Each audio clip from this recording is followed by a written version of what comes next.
Welcome back to the homestead. We're in the backyard. We're gonna give you a quick update on the aphid problem that I had last week. And so we're gonna come right over here and pull the cover off and I'll show you what's going on. Okay, we're over here by the squash plant that was covered in aphids last week, and with my magical organic uh, insecticide, I was able to save this plant. You can see the new growth that's coming on.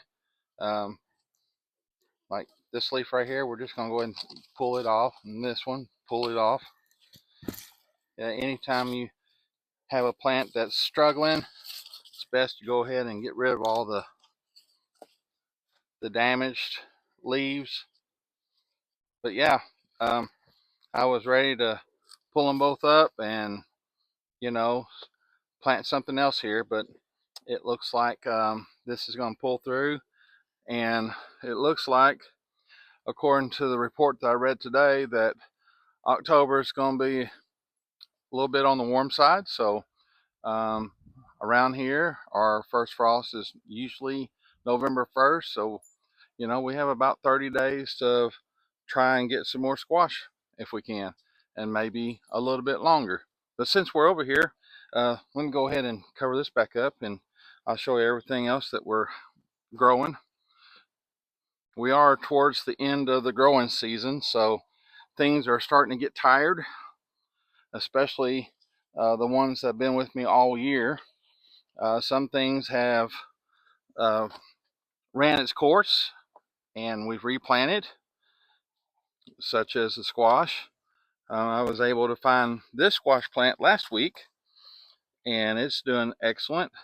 The leaves are looking kind of burnt, but it's blooming, and hopefully we'll get some more squash off of it. Next door is my garlic scapes, not garlic scapes, it's my chives, garlic chives. They're doing excellent. We hope to get our first harvest before frost. This is very, it's very frost tolerant, so it'll last all winter. And then next door to it is our zucchini, and it's starting to come under some pressure, but not too bad. I don't see any aphids, and I don't see any squash bugs. So, well, I just lied. Look at all the aphids on this one. So let me raise this up.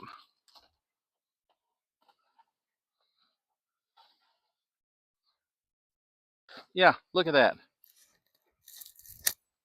Zoom in and look at all these little black dots crawling. Those are all aphids. So yeah, we're gonna spray this down. Look at that. Just got it. Just got on there. So look, all underneath there. So yeah, we're gonna spray this one. And then next door to it, I have my Anaheims, doing excellent pepper to grow, doing really well. Looks like I got a red one here to pick. We'll go ahead and snatch it.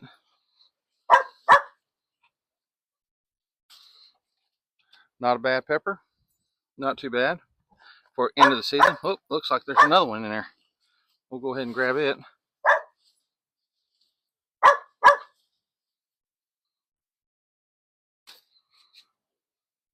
Not too bad.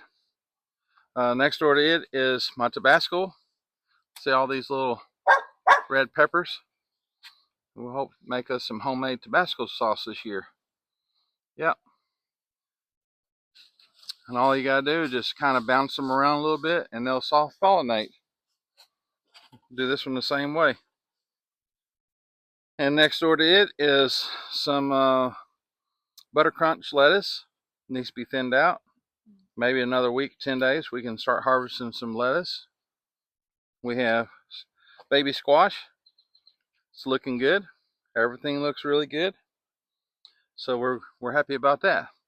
But today what I want to share with y'all is how I ferment my chicken feed. So I'm going to show you my process. I'll show you what it is I mix, and I'll show you everything all about it. So y'all come on. Okay, so I'm over here where I ferment my chicken feed.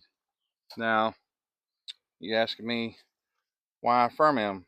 Well, the seed has a coating on there, and if I just throw it out there, it's very hard for the chicken to digest. However, if I soak it in water, it actually breaks down that coating, and it helps soften all the seeds, and then the chickens are able to eat it. They love it, and they do really well. So I have 2 buckets set up right now. I was doing 3, and I may go back to 3 next spring, but for now 2 is sufficient. So I start here, put new feed in there, and then this one I will take out and just let all the water drain back in. When it ferments, it makes really excellent probiotics for the chickens, good for their digestion, good for their health, it's good for their gut.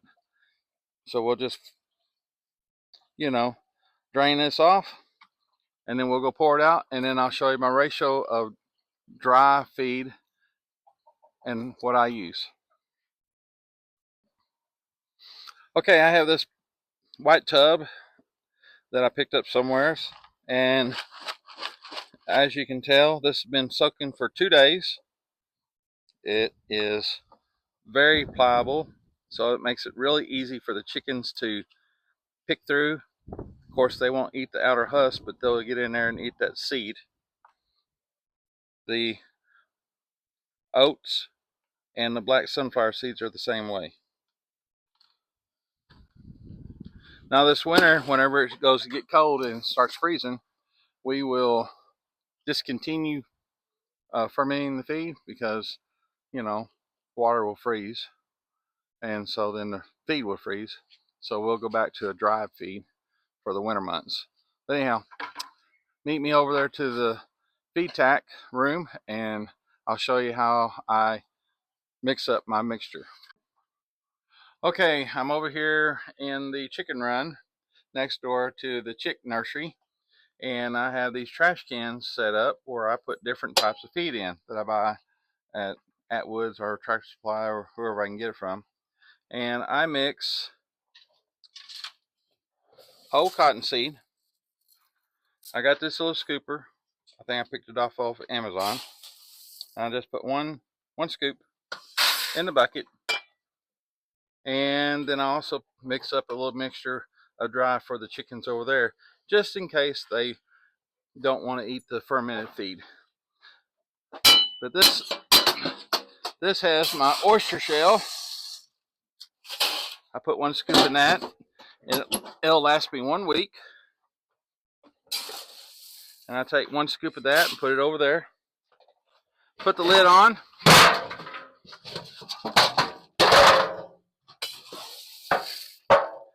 Now this is a 15% layer crumble that I buy at Woods, and I've tried to do the little pellets, but the chickens won't hardly eat it. They like this better, so whatever works, right? 1 scoop over there.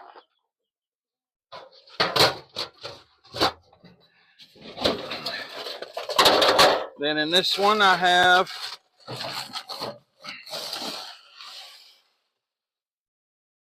one scoop of whole oats to be fermented,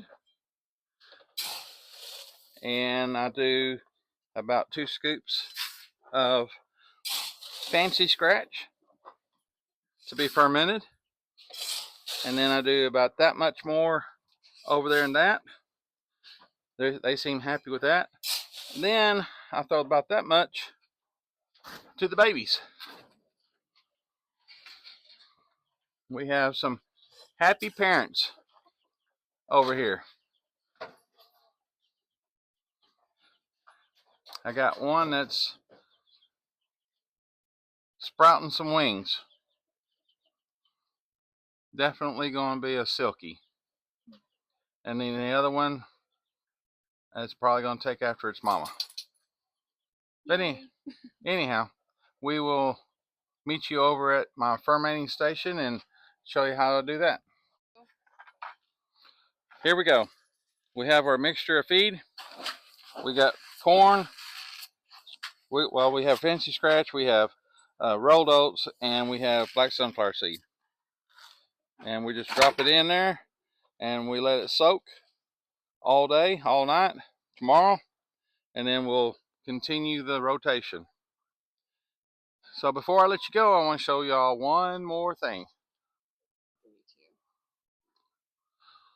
Okay, we're over here next to the herb garden. Like I told you before, things are looking very tired. My green beans are starting to die back.